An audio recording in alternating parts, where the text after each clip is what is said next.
La campagne électorale, c'est bien connu et surtout une opération de séduction de l'électorat. Eh bien, la trouvaille pour cette présente campagne, la langue wolof pour l'appellation de certaines listes, la raison semble évidente, mais la démarche cacherait un certain caractère populiste. C'est un sujet de Fatima Ba et Adjalo.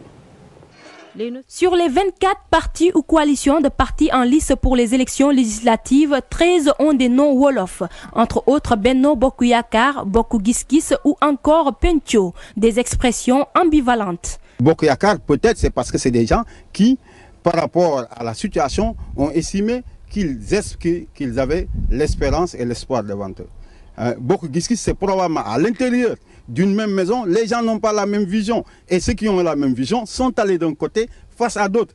Nous avons des coalitions qui appellent à sauver le peuple. Wallu Askan Wi. Nous avons des coalitions qui appellent à partager le débat. Penco. Mais dans tout cela, qu'est-ce que nous retrouvons? Nous retrouvons une démarche de sympathie. Les raisons qui justifient le choix de ces expressions wolof sont nombreuses.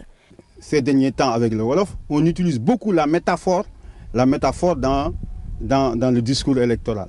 Hein? Voyez, vous avez vu, pour montrer la large coalition de toutes les forces qui étaient contre un candidat, tous contre un seul, c'était Bokk Yakaar.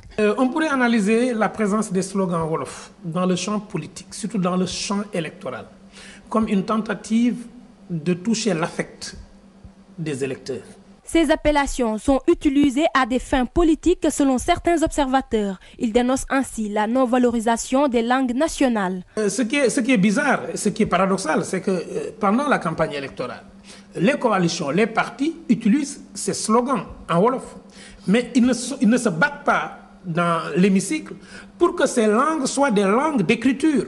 Les noms wolof des partis politiques existent depuis très longtemps. L'on se souvient du PAI de Majmoud Diop créé en 1957 et dont le slogan était Mom sa réew, autrement dit être souverain.